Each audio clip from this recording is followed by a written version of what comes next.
Today is about something that looks completely harmless, and at first glance, it doesn't seem to have much to do with colonialism. A pattern. Nothing big, nothing flashy. That curved, teardrop-shaped little thing. A bit playful. A bit for show. You've definitely seen it. On scarves, on dresses, maybe on a cushion you once bought because it looked interesting. And you thought, yeah, that's got something. And here's the sneaky part. It's so everywhere that you barely notice it anymore. A bit like background music in a cafe. You know it's there. You just don't think about it. Welcome to Room for Colors. I'm Tina, art historian and creativity educator, and this is art history with plenty of color and zero dust. This is episode 3 of 6 in the special series on colonialism and art.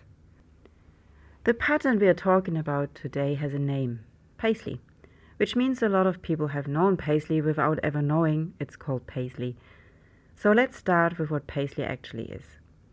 It's that curved, almost teardrop-shaped ornament, a bit like a tear that curls in on itself, usually filled with little floral details, sometimes very fine, sometimes very rich, and it's genuinely everywhere, which is exactly why it's worth stopping on for a moment.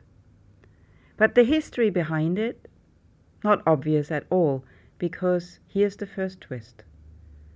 Paisley isn't only a pattern, it is a town in Scotland. Lots of people assume the name comes from the Orient, but the story actually starts in Kashmir. There shawls were made from the soft underwool of the pashmina goat. Proper luxury goods.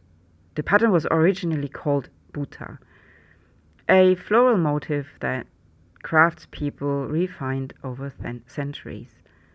Now, where did this pattern come from? And more to the point, who paid for it? Because the rise of Paisley in Europe can't be separated from British colonialism. In the 18th and 19th century, Britain occupied India and used the country as a kind of so-called workbench. The colonial power didn't just take raw materials, it took the craft skills too and turned them into profit for the European market. Indian artisans, people who spent months perfecting a single piece, were pushed out of business by industrial production and by cheap copies flooding in. The weavers in the Scottish town of Paisley spotted the trend and started copying these in-demand patterns. With the cutting-edge jacquard loom, they could churn the design out by machine and undercut the Indian originals. So something that had been an exclusive status symbol for the Indian elite suddenly became affordable for ordinary Europeans, a global hit built directly on the backs of Indian weavers and on Britain's exploitation of India. In the end, the pattern took the name of the town where it became an industrial bestseller, not the place it came from. And now it gets interesting, because this pattern was always in motion. These shawls were never just a local thing. They were a part of a huge trade network. They were worn at courts in the Mughal Empire, in Persia, in the Ottoman Empire, and the design kept changing as it traveled. Nothing static, everything moving. And then they reach Europe. In the 18th century, they become wildly popular, and not because they were easy to get, the opposite. They were expensive luxury, a status symbol. And as always, when something is expensive and everyone wants it, the inevitable happens. People start copying it. In Britain and France, industrial production kicks in. In Paisley, the pattern gets made by machine. And everything shifts. A handmade luxury objects become a mass-produced item. And then comes the moment that sums the whole thing up. These shawls get sold back to India. So quickly, the full loop. The design comes from India, gets industrialized in Europe, and comes back as the cheap version. If that isn't transculture, I don't know what is. And it doesn't stop there. Now we get to the part I can only call fake authenticity, because British firms go a step further. They don't just copy the pattern, they design labels that look Indian, so the products sell better on the Indian market. And here's where it gets almost absurd. Museums play a part in this too. The South Kensington Museum, today the Victoria and Albert Museum, systematically collected Indian textiles, not only to display them, but so British manufacturers could study and copy them. There were even special fold-out sample books so the fabrics could be reproduced as efficiently as possible. And that's not a coincidence. That's a system.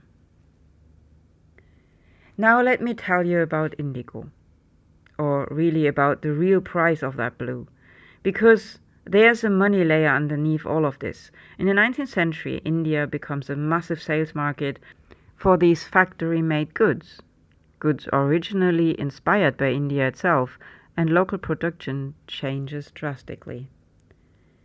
Indigo sounds harmless today, but in the 18th and 19th century it was basically the blue gold of the textile world. Before synthetic dyes existed, indigo was the only way to get a deep, intense blue Europe suddenly wanted everywhere. Uniforms, workwear, fashion, demand exploded.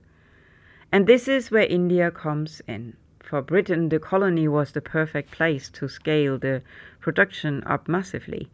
Not because conditions were good there, but because that's where Britain had control.